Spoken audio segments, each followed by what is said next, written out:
Welcome this afternoon. My name's Harley McKenzie. Come from a very small organisation, Hard Software, which we specialise in developing information systems for renewable wind and solar. I'm talking to you today about short-term forecasting of wind power plants, and just to distinguish what we mean by short-term. We had a discussion earlier in a previous session about timescales and the various techniques that we can use to use for forecasts for various timescales. And we can see that the traditional sort of wind forecasting is day ahead and can use such things as numerical weather prediction, all those sorts of techniques. And as you get to shorter time frames, we tend towards the machine learning statistical approaches for forecasting. We're in the category of very short-term forecasting in that our particular problem, and I'll explain the Australian context and also how this is important for other parts of the world, is to be forecasting in the 5 to 7 minute range. So we have a dispatchable market in Australia for both energy and ancillary services. We have 6 contingency services, 6-second raise lower, 60-second, 5-minute raise and lower. And we also have raise regulation and lower regulation markets. And we have a 5-minute dispatch interval. We want to know where we will be at the end of the 5-minute interval. And there's some very important reasons for this. And this is possibly the most important region if you're a wind farm or solar farm operator in Australia. It's quite a complex graph, but I'll summarise for you basically the highlight. If we go here in 2014, the total amount of FCAS charges, that's contingency and regulation, recovered from the generators who have to pay for this, was about $3 million. In 2016, we have this figure here, which is about $60 million. So in the space of 2 years, we've gone from a $3 million cost recovery from wind farm and solar farm generators to $60 million. This year, which isn't on the graph yet because we haven't finished it, we're well over $90 million of FCAS charges. And nothing gets wind farm generators more focused than paying out millions and millions of dollars, as illustrated here. Luckily in Australia we don't have bears, so we can laugh at this one. We just have snakes and spiders and things.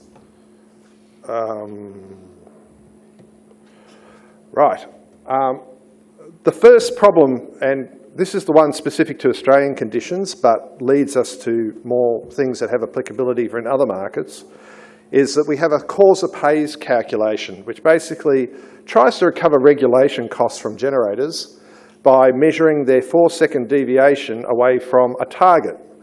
And that target is the crosses that are listed there, which are the total cleared, or in the case of wind farms, the forecast values that these wind farms should be generating. This was adapted from dispatch generators without a lot of thought, where they're measured against what the targets they are sent, which is they're meant to be neither above or below those targets, whereas a wind farm receives a total cleared amount and does no obligation whatsoever to meet that target, and is then therefore penalised for any of the wind variations or anything associated with that as well. Also, another consequence of that little calculation, and it's a very complex graph and I could spend all day talking about that particular one, is that the dispatch generators when they are providing governor response to their wind farm, governor response to the system, they are finding that their causa pays factors are becoming very large, and they're having to pay out more for regulation services as well. So the net result of that is that people are tending to detune their systems, in that they're removing governor response, primary governor response from their systems, and therefore relying on regulation services and the contingency services to make up the difference to provide frequency response. The other problem with the wind farms is that these total cleared amounts are coming from a centralised forecasting system, and being a centralised forecasting system has to operate on limited data. Basically, they're receiving wind speed and power output, and lately they've had things such as the number of turbines on high-speed cutout and local limits, and that has produced some very poor outcomes for wind farms. So their total cleared amounts are not representative of their generation, and therefore they're getting very large CPF factors and bearing a disproportionate amount of the cost of the market for providing those services.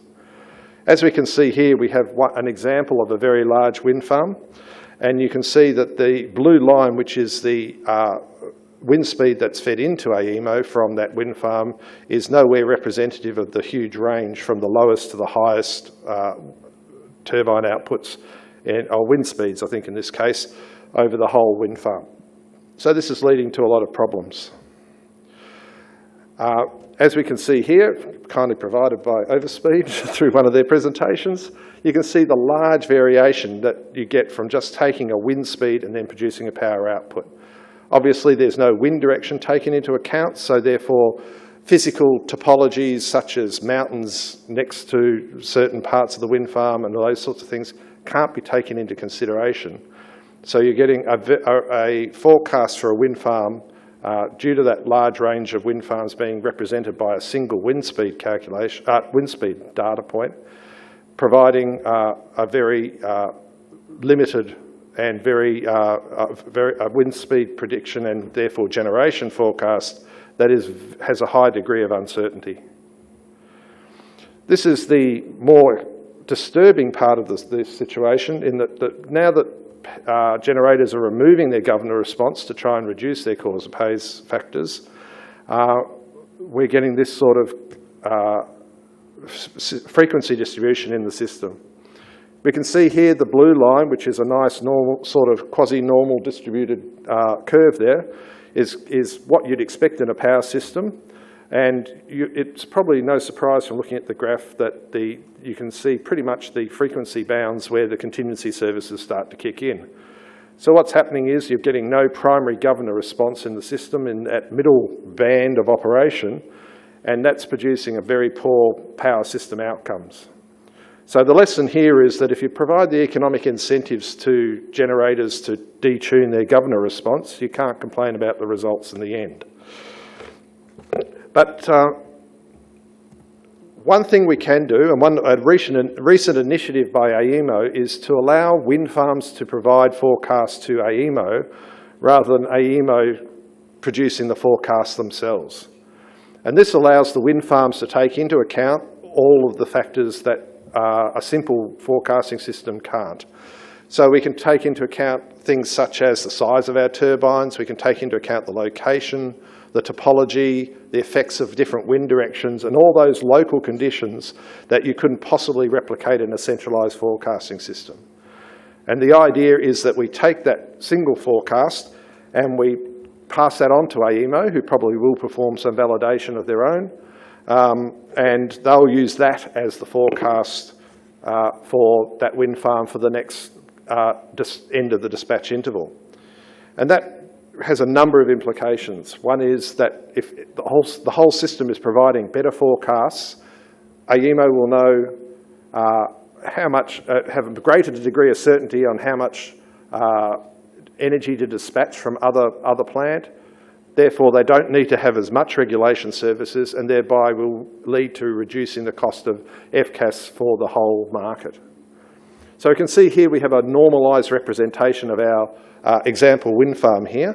You can see that the lines represent ranges, of hill ranges, and it's a mixture of very hilly areas, and there are some flat regions leading up to it. So it's got three different types of turbines, from 3 megawatts to 1.8, and so it's quite a demanding problem to use as an example. To produce the forecast, we took a very naive approach in that let's start from the basics, look at the data, and try and then determine what the best way of modelling it was. So we did a lot of exploratory data analysis and came up with the conclusion that when you do the simple analysis of all the variables and all the data that's available, you find that there's only very weak correlations to the change in wind speed between the start of a dispatch interval and the end. In fact, most of the techniques that we use were no better than using a persistence forecast, which is basically take what you're generating at the start of the dispatch interval and use that forecast for the end of the dispatch interval, which isn't much improvement. Mind you, in very short-term forecasting, the persistence forecast is your benchmark. Lots of techniques do worse than persistence forecasting, and most of the naive techniques, and we tried a wide variety of support vector machines, some sorts of linear regression models and all the rest, most of them perform worse than just using the state of the generation at the start of the dispatch interval. So we then got a little bit more sophisticated. We had a look at the data in a lot more detail and discovered all sorts of bad data, which you'd expect from SCADA. We were measuring, basically we were getting the measurements out of the wind farm from a system that we supplied, which basically takes snapshots of the SCADA system at about the 1 minute interval. And for this particular wind farm, they measure everything on the turbines: oil bearing temperatures, gearbox states, yaws, all the rest of it. So it has a lot of data available, and it's a case of determining which data points are useful. So a lot of time was spent looking at what we needed to filter out of this data to be able to produce good predictions. And basically some of them were obvious, such as bad data, not receiving data from key parts of it. Wind conditions, we obviously needed low wind and high wind cutouts that corresponded to the plant conditions. And also there's the presence of, we call it curtailment, but in our market they're semi-dispatch constraints, in that you're sent a signal and given a maximum generation level. So obviously when the wind farm is operating under a semi-dispatch constraint, there is other conditions that need to be taken into account for the forecast, and we can use heuristics for that.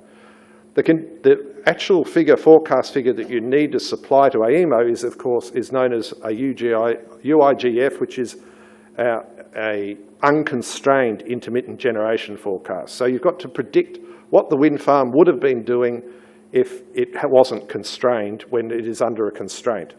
So therefore, you can't use a lot of the data points that you have available, such as turbine generation, because that will have been reduced when you're operating under curtailment conditions. So therefore, you've got to use other things such as turbine wind speeds, other measurements, pressures, and all those sorts of things. So we did a very simple model of the basic points, and we managed to get about the same as the persistence forecast. So a lot of effort for basically not much improvement from just taking what it was doing at the start of the 5 minutes. So we then realised that we'd have to get a bit more sophisticated here. We've got to use a lot of our local knowledge to be able to come up with a better model. And the way we achieve that is by looking at various techniques of clustering the turbines into sub-models, running those models, and then using an ensemble technique at the end to therefore come up with a useful model for the whole wind farm for each 5 minutes. The actual procedure that we've got outlined here is a fairly typical machine learning procedure, but the important point is that we make sure that our validation data set, that's that 10% point here that comes out here, doesn't get used in any of the training, normalisation, standardisation of the variables, or play any part in the actual training data that's used for the model. Then we can know that we're using a realistic estimate of the quality of the forecast rather than just using an overfitted model that produces results by reusing the trained results. So with this clustered model approach, we were able to divide up our wind farm based on the physical location, dynamic parameters such as MET measurements, and then we used a stochastic gradient boosting model, which is one of pretty successful machine learning technique. And we also evaluated the forecasting technique with pretty much the similar model using a neural network model to see what the comparisons were. In our particular case for this wind farm, we got a wide variety of results, and you can see that we got about a 10% improvement using root mean squared, that should be rather, of about 10% improvement in comparison to persistence. But what was more concerning was with some of the clusters are actually performing worse than the persistence model. And again, with the maximum absolute error that we've got there, a mean absolute error that we've got there, we're not as successfully, but again, we're getting some clusters that were performing worse than the persistence model. You could improve, of course, those final results by taking out those ones and just using the persistence model, which is cheating a little bit, but anyway, you could make the figures look a bit better. The conclusion, this is really a snapshot of our development process. Obviously, we've had to write the paper and these results a couple of months ago, so we've moved on a fair bit and we've been able to improve our techniques to the stage where we're getting improvements on the whole range of the clusters, and getting upwards of about 14 to 15% improvement with both root mean squared errors and mean absolute errors. So that's encouraging. So if we have a look at where the errors are occurring, we've grouped our clusters into 11 different categories, and the groups are based on basically a linear projection through that cluster. So we can see that the places that we're getting the largest errors are in the internal parts of the wind farm, which again probably is fairly obvious in hindsight, in that obviously wake effects on close turbines and those things are producing a lot of the error that's associated with our forecasts. So a lot of the work that we've done subsequent to this particular stage of our development has been focused on trying to cluster the turbines in a way that will enable a good representative model of each of the clusters to therefore produce a really good forecast for the whole wind farm. The ultimate aim of all this work is to then produce a physical device that we can put in a control system that we can update with new model results, retrain and manage. And basically, we'll be reading the SCADA 1-minute data live. We'll be making sure that our model requirements, such as high and low wind speed cutout and other factors, are taken into account. And then using, if there is a problem with the data, we can always resort to using a persistence forecast or using other heuristics to come up with a forecast that is probably more accurate. And therefore, we can finely tune and produce a forecast at every 1 minute, a reliable forecast every minute, without worrying about the exceptions.